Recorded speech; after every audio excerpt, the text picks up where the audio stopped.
Assalamualaikum warahmatullahi wabarakatuh. Apa kabar anak-anak? Semoga kalian dalam keadaan sehat walafiat ya. Sebelum kita memulai pembelajaran ini, marilah kita berdoa menurut agama dan kepercayaannya masing-masing. Berdoa dimulai. Berdoa selesai. Nah, di sini Ibu akan sedikit menyampaikan materi tentang teks narasi. Kita langsung saja ke materinya ya. Di sini yang pertama ada pengertian teks narasi. Teks narasi adalah salah satu jenis teks pola pengembangan paragraf yang berfungsi untuk menceritakan suatu peristiwa atau kejadian secara beruntun dan mendetail dari awal, tengah, hingga akhir dengan urutan waktu atau bersifat kronologis.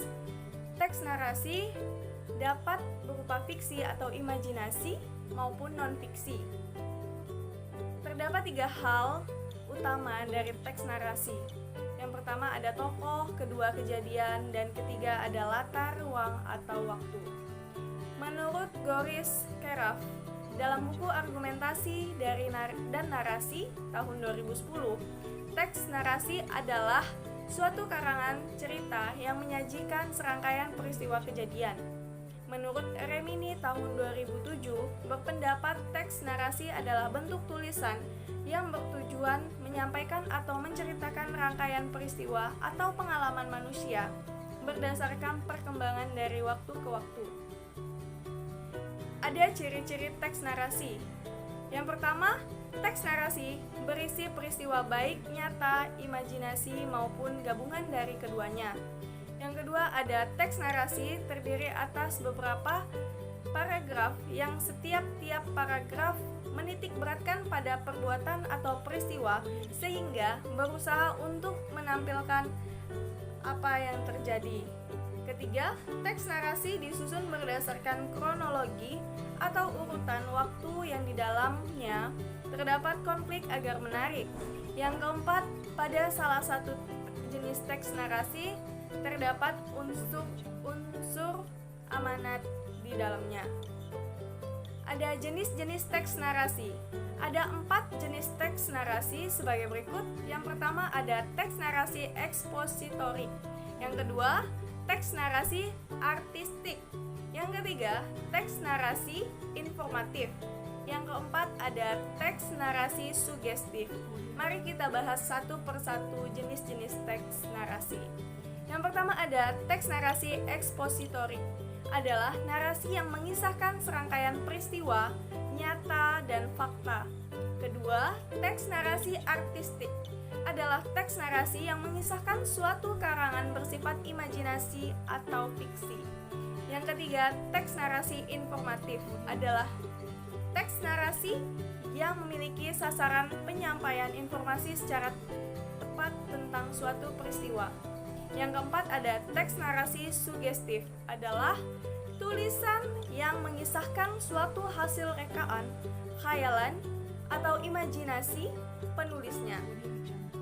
Ada unsur-unsur teks narasi. Yang pertama, tema, kedua latar, ketiga penokohan, dan keempat alur. Tema adalah gagasan pokok atau ide pikiran tentang suatu tulisan. Yang kedua, latar adalah keterangan mengenai ruang, waktu, dan suasana kejadian peristiwa dalam suatu karya sastra. Ketiga, penokohan adalah gambaran watak atau karakter yang diberikan oleh penulis terhadap tokoh-tokoh dalam cerita. Keempat, alur adalah rangkaian peristiwa dalam suatu cerita yang dikaitkan melalui hubungan kausalitas. Pada alur terdapat peristiwa, konflik, dan klimaks. Ada struktur teks narasi. Teks narasi memiliki struktur yang terdiri atas 4 hal. Antara lain, yang pertama orientasi, kedua konflik, ketiga resolusi, keempat koda. Yang pertama, orientasi adalah bagian awal dari suatu cerita yang berisi pengenalan tokoh, latar tempat, waktu, suasana, dan unsur lainnya yang harus disajikan pada awal cerita. Penulis harus membuat bagian ini sangat menarik untuk memberikan kesan pertama yang baik pada pembaca. Yang kedua, komplikasi adalah permasalahan antara satu tokoh dengan tokoh lainnya. Penulis ini bisa memulai memberikan konflik yang akan berkembang hingga klimaks pada ceritanya. Kemudian konflik akan menuju anti klimaks dan menghilang. Pada bagian komplikasi inilah jalan cerita baru dimulai.